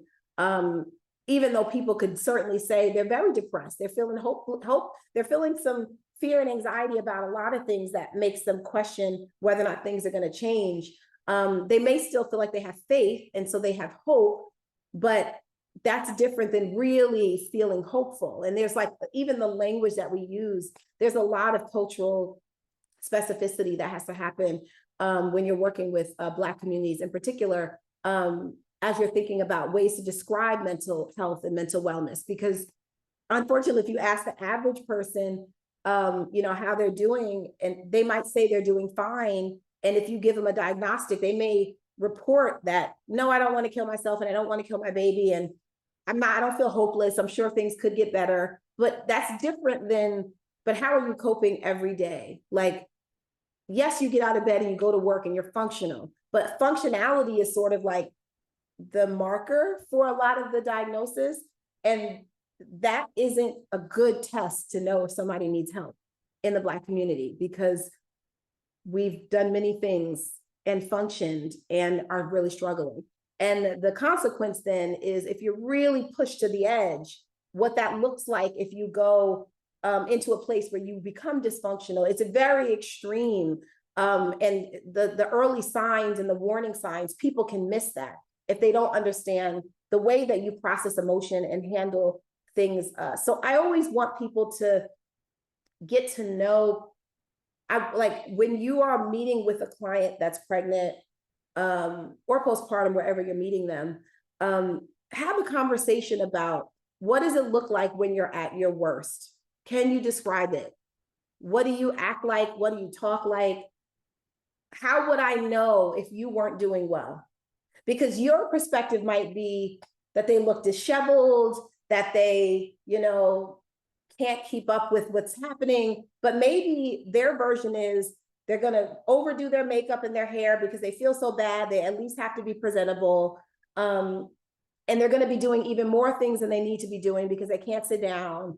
And they're super anxious and worried, but it gets masked with like, well, everything is anxiety provoking and worrying these days. Like it kind of get masked with like societal, isn't everybody feeling crazy? And it's like, well, but the world could be doing a lot of things, but you could still be waking up feeling like you're on top of your day, right? So just really identifying individualized ways to see how people are feeling. This is like a relational rapport building. This is like the art and science of caring for people, and not just like checking off boxes. So I do want people to do screenings, and I want people to have a baseline, do a baseline screening, a perinatal a mental health screening with folks. The PHQ-9 is good. The Edinburgh is good. And have conversations, because you might miss something if you just rely on the screening, particularly with Black families. Either way, it could seem like they're doing really, really, really bad because they're like, yeah, my life is baseline pretty intense, but whatever, I'm fine, and it's like, wow, but somebody else's high number would be that they're falling apart, right? So everybody's baseline is different. And then, so we've got prenatal anxiety and depression. You can have postpartum anxiety and depression. You can also have obsessive compulsive disorders, more rare. So we're getting into the rare things. Postpartum post-traumatic stress disorder. This is often related to a birth trauma, unexpected situations that happen. Obviously, the loss of a baby can definitely create postpartum post-traumatic stress disorder. And so in addition to addressing the loss of the infant, it's also helpful to give them space to talk about how they experience that process for themselves, because it can be really focused on just the loss of the baby and then all the practicals that might have to happen for them, and not their experience even with the labor that they had to go through, like really being able to process what was happening. I remember when I was in the hospital with the couple, and it took 3 days to release the baby on that loss. The chaplain came in and he was like, none of us can believe that you're still here in this room with them. Like, we all jump in and jump out because it's too intense to like sit in this space. It's so heavy because we all know what's coming. And he's the chaplain who's meant to be doing this every day. But doing this with mothers and babies and families is different than taking care of people who are older and who are having losses. There's something about it that really triggers people differently.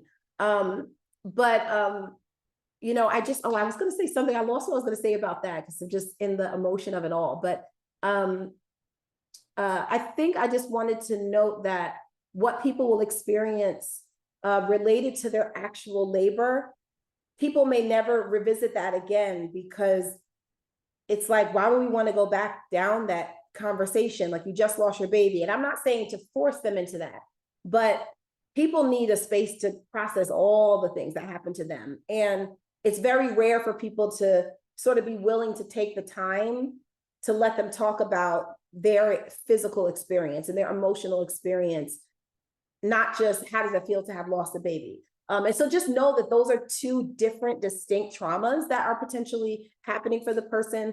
And if you can provide a space or encourage them to have a space with a therapist or in a support group specific for that, or with a doula that can process that with them, or the midwife, obviously their providers would be ideal because they were with them through that experience. But a lot of times the providers that are like in the hospital aren't the ones that are with you later, or there may not be that continuity. There's also postpartum psychosis, also very rare, but when this happens, you are very aware that something is off and it's an emergency. So if you ever are concerned that somebody is having a psychotic incident in the pregnancy or postpartum period, they're hearing voices that people don't hear, they're believing things that are not true and that are wildly like not logical, they're seeing things that other people don't see, hearing things that other people don't hear. Very important for you to flag that. And I would say, hopefully you have a good relationship with the family, that it's an emergency and that they, like, all things need to stop and they need to be supported in getting in front of someone who could assess what's happening. Because unfortunately it can go really bad very quickly if people have psychosis in this stage. One of the things that can happen is people can take their lives during pregnancy and postpartum. It's very rare, and it's only 5% of those that even have perinatal mood anxiety disorders, not even just 5% of all people who are pregnant.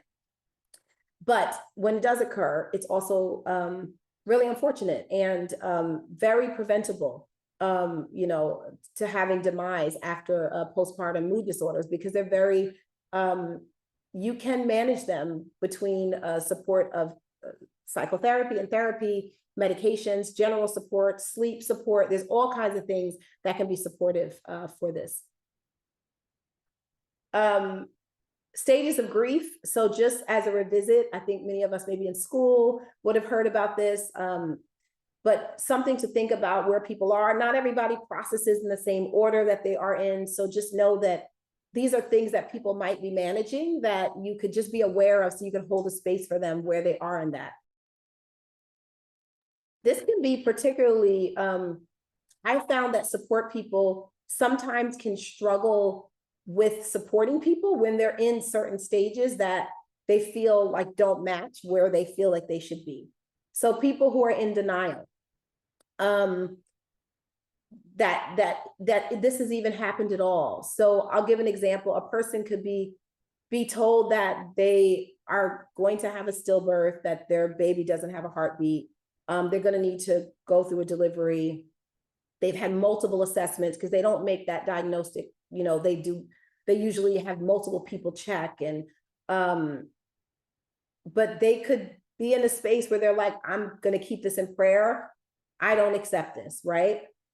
And you have been told, though, that they have been told that their baby doesn't have a heartbeat and that they're going to have to deliver this baby, or something has to happen. They have to go in for a procedure.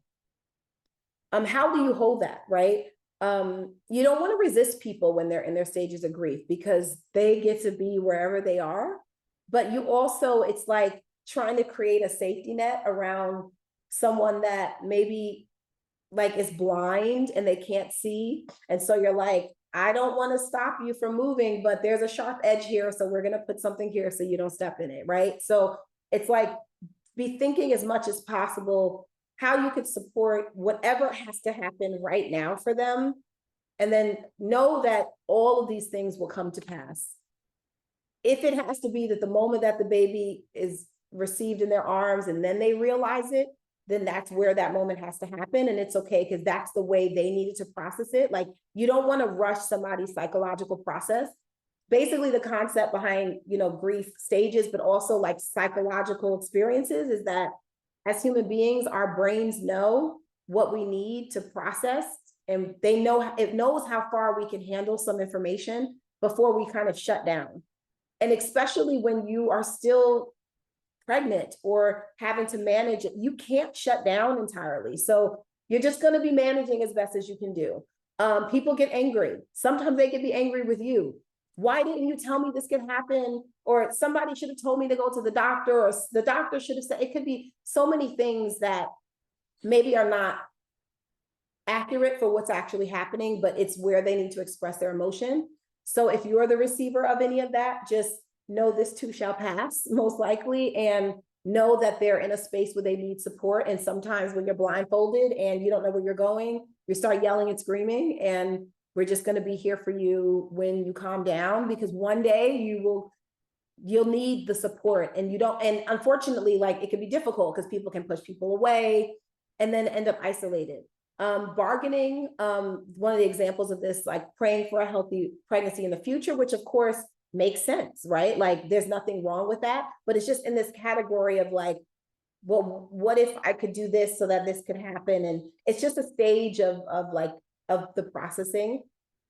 Researching how to prevent miscarriages or stillbirths for the future, that can make a lot of sense. If a person is doing that while they're still in their own process, right? Like, they may be sort of psychologically fixated on, well, what could I do to prevent this? But they're still pregnant and they still actually have to deal with this. Ideally, we have like trained mental health people that can support them. But if you're the only one there, because that's the reality for a lot of our people, is that they only have the social worker, the health educator, whoever is there, not a mental health trained person, just as much as is needed to just help them deal with what is happening in front of them.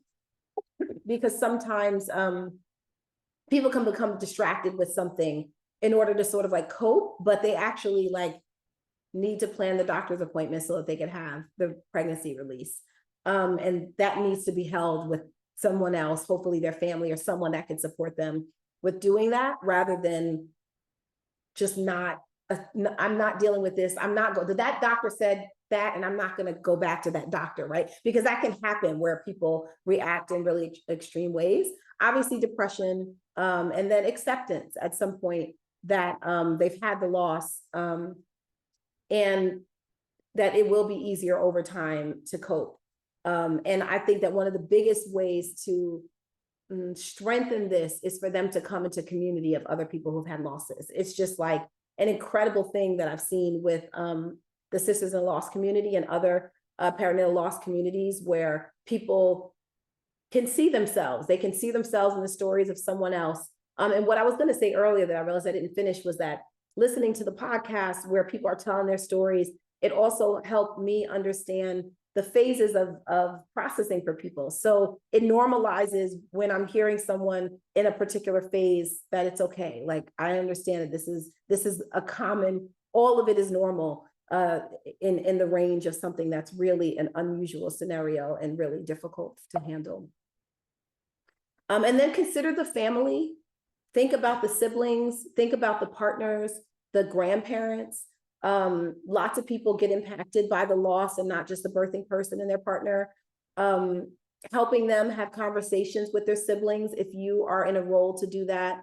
Bringing on therapists that are trained to work with children, if any of that is important. Sometimes children could have been somehow exposed to the trauma related to the loss. They could have been home while the mom realized she was bleeding and maybe having a miscarriage. They could have been really, obviously, if we're talking about an infant loss, the baby has come home. They were a part of this baby's life, right? And then one day something happens and the police are here, or the baby has to go to the hospital. Is there anyone to lean into the children? And can you imagine being the parents trying to also support your children in the loss of their sibling when they're 3 years old or they're 5 years old, or if they're teenagers, right? So please consider ways to bring in people to support the children and lift that up so that the parents don't feel like they have to do that on their own.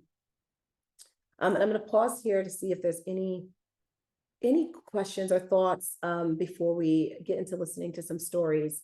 Really wanted to hold a space for that if needed. Okay. All right, so I'm gonna play a video. This is a story that I really appreciate, this individual story, because it's a balance of both talking about their incident of ectopic pregnancy, but also I want you to listen for the resilience in her approach and thinking about generational strength and cultural elements as well.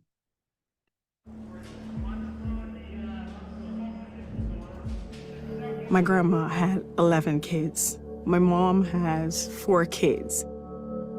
I just couldn't wrap my mind around the idea of not having a baby.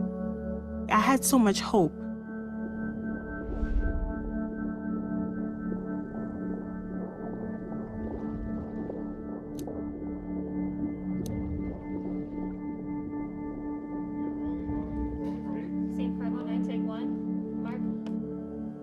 When we got pregnant in 2007, I was nervous but excited because I wanted to have a kid, but we were still young.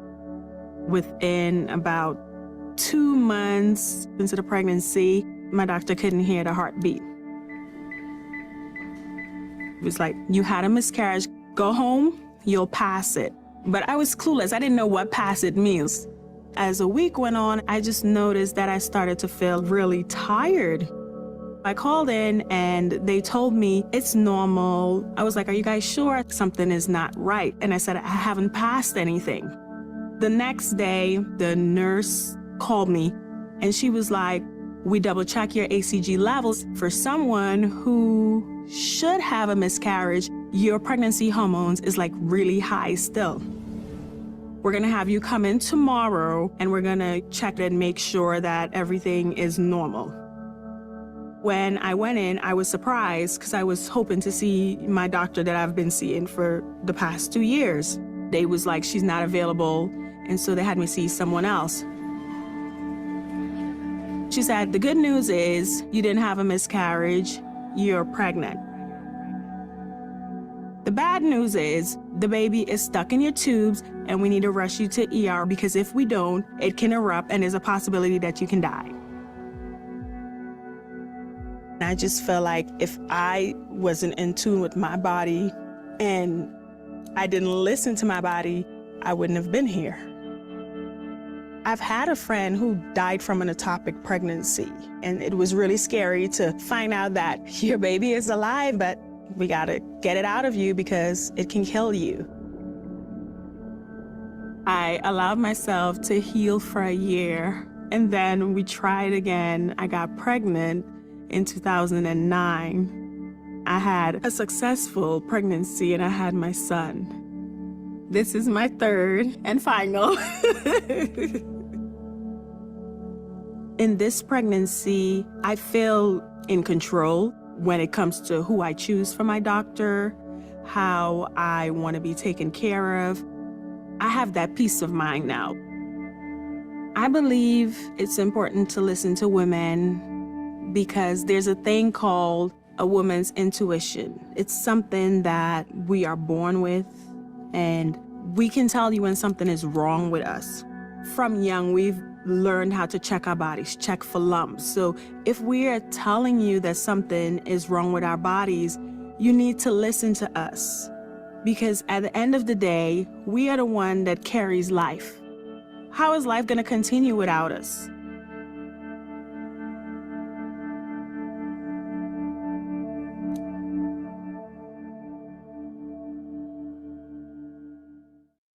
So I really appreciate Blue Shield California putting that one out. And when I saw it come out, I was like, see, these campaigns come and go, but this is a story that like has to stay. And I'm so happy that I captured it back then because I think you can still find it on YouTube, but you know, these campaigns come and go, but this is like really valuable. So I wanted to hear from you all as you were listening.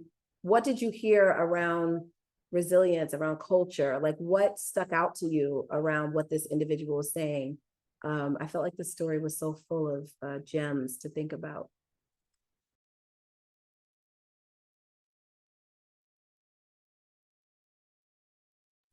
And if you could raise your hand if you want to speak, or you can put it in the chat.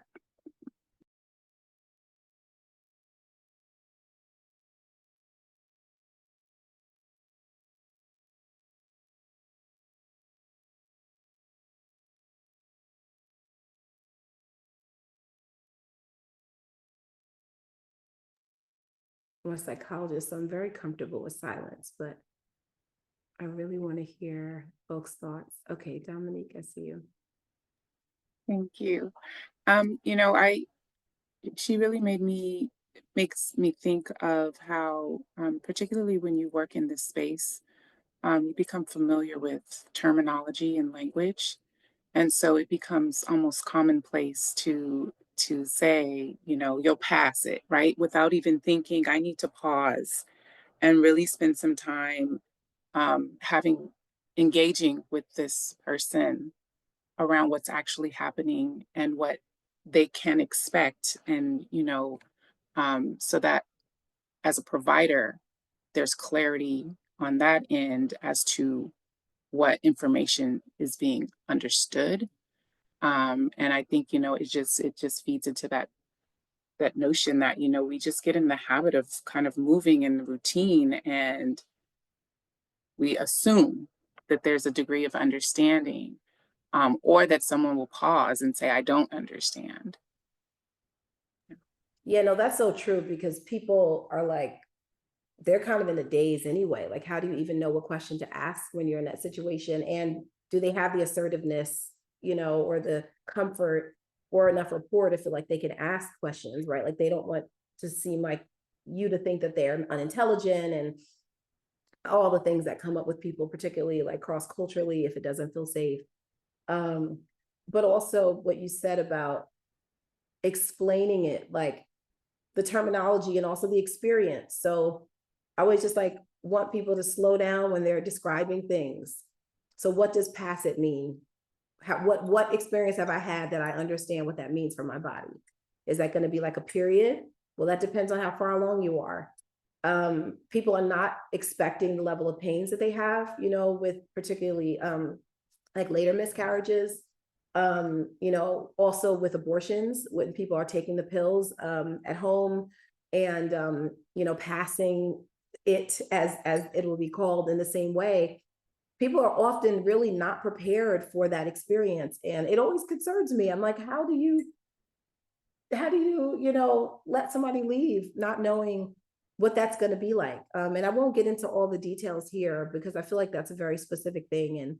And you know, we've had probably enough triggering conversations for the day, but really also valuable to understand the physiological process and walk people through that, or make sure that they've been walked through. So it's something that I would ask if you're working with someone and they say, oh, I've had a loss and I'm going to be going into the doctor. They say I have to get a D&C. Did they tell you if you're going to have anesthesia? Do you know how long it's going to take to recover from that? Well, they said I'll be able to go back to work the next day. Okay, let's just take a pause, because somebody's medical assessment of your ability to physically walk to work, people don't know what kind of job you have. People don't know your own pain tolerance, right? Like, do you want to take a day, right? Like, you know, giving people the invitation to take the time that they need for themselves rather than be rushed along. And even rushed into thinking about having another baby, which she also mentioned that she took a couple years to wait to try again because she needed to heal emotionally, physically. She didn't want to have to, on the heels of that, also the anxiety of that happening again. And sometimes people feel like they don't have time to wait because they're pressured up against time for some reason. So all those things to think about. The next video I want to share is a really beautiful closing, which Erica McAfee from Sisters in Loss offered as a Mother's Day story or offering to people who've had losses, because on Mother's Day, they are also mothers. And in this movement and in this world, people who've been pregnant are considered mothers. And there's been a lot of reclaiming for people who've had losses, especially if they didn't have live births ever again, that they still can be seen as a mother. They had a maternal experience and they're often forgotten in that world. So there's a lot of advocacy around remembering them. And so I just wanted you to hear how she's speaking to them, because, and herself and her community, because this is a mirroring of how we can hold a space. And then we'll be wrapping up. I wanted to share with you a letter just for you as a bereaved mother, as a fertility warrior, as a sisters in loss on this Mother's Day. To my sisters in loss and grieving mothers on Mother's Day. I know you wish this day did not exist.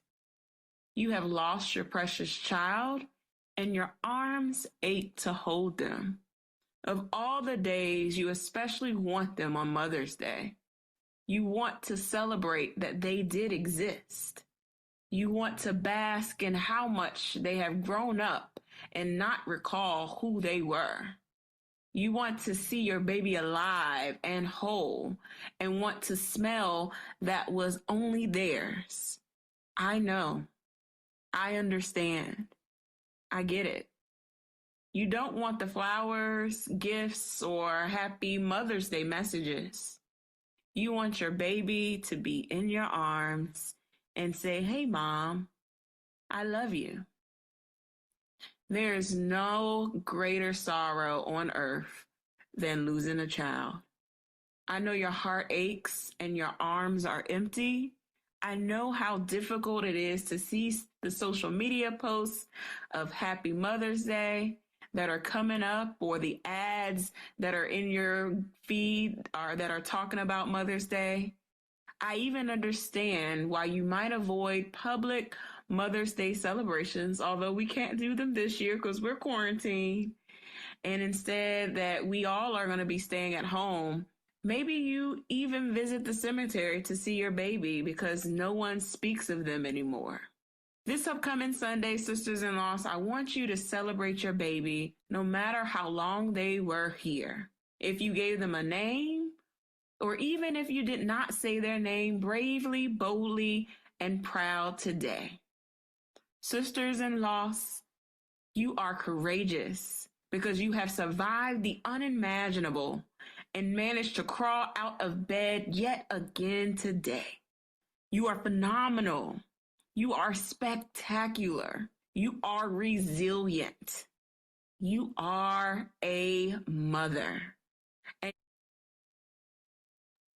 I'm going to give you all the link to this, and you'll have it so that you can watch it in full. And I really encourage you to connect with Sisters in Loss for your own education and also to be able to share with your clients. I know we're at time, so I just wanted to say that there are a number of local resources that have been identified. And so I'll just scroll through, but you'll have these where people can have direct support in the Bay Area after losses and at different stages. And it's definitely important for folks to have support at the stage of their loss. So as Erica was describing, she was talking a lot more about infant loss with babies that had come home and had also passed away. But also, her communities are, for people who've also had pregnancy losses. But know that it makes a difference oftentimes for people to be with their cohort. But sometimes there are groups that don't have cohorts that are separated. So they're just a general, if you lost a baby in pregnancy or in postpartum, and rather in postpartum, then you're in the same group. So the online support groups that I did want you guys to know about, Shades of Blue has an online support group. This is specifically Black-led organization that does a lot of work around perinatal loss and mental health. Postpartum Support International has a Black Moms in Loss support group. They also have several. They have parenting after loss. So if you have children after you've had losses, and so many other specified loss groups. So check out PSI. Shades of Blue has blue boxes, and I have been purchasing Kay Matthews blue boxes for many years for our doula programs and for families that have had losses. It's a little note written by mothers that have had a loss with some keepsakes so that they can memorialize their own experience and their baby. Can be really valuable for people, whether they've had a funeral or memorial service or not. And sometimes that's appropriate and not, depending on the stage of loss. But people really have responded positively to having this. So I encourage programs to look out for this. Sisters in Loss, Erica McAfee created a roadmap for healing that's free and accessible on her website that you could go to. In general, as we talked about, people can sometimes need support with therapy, but groups are amazing. Sometimes medication is necessary. Peer support programs are also really valuable. All of the providers, should be educated as much as possible, but also to create referrals for them. Remember the religious and spiritual folks, include them. They're often not included in our maternal health supports, and they really can support with this experience greatly. And they can be supported in knowing how to support as well, because they're not necessarily very well versed sometimes in maternal health. And so they don't understand some of the nuances sometimes for their parishioners and their, community members. And any assistance with actual expenses for funeral, memorial, burial. There are things that come with infant loss that it's really difficult when people have to pay out of pocket and come up with finances when they are already so devastated. We talked about culturally responsive care. We talked about perinatal mental health screening. So this is just recaps, and you'll have that to remember. And so I thank you all for your time today. Really appreciate that you decided to listen into this conversation today and to think about ways to support your families. Please know that it makes a difference that you're there, and that you even have whatever information you have, that your heart is more open to support families who have losses. And I appreciate you, and you can feel free to contact me if you want more clarity or support in any of the topics we talked about. And thank you all. I just want to take a moment to acknowledge, recognize, and send out a special thanks to Dr. Sayida Peprah-Wilson for this wonderful presentation and for the resources that you've shared with us in the community.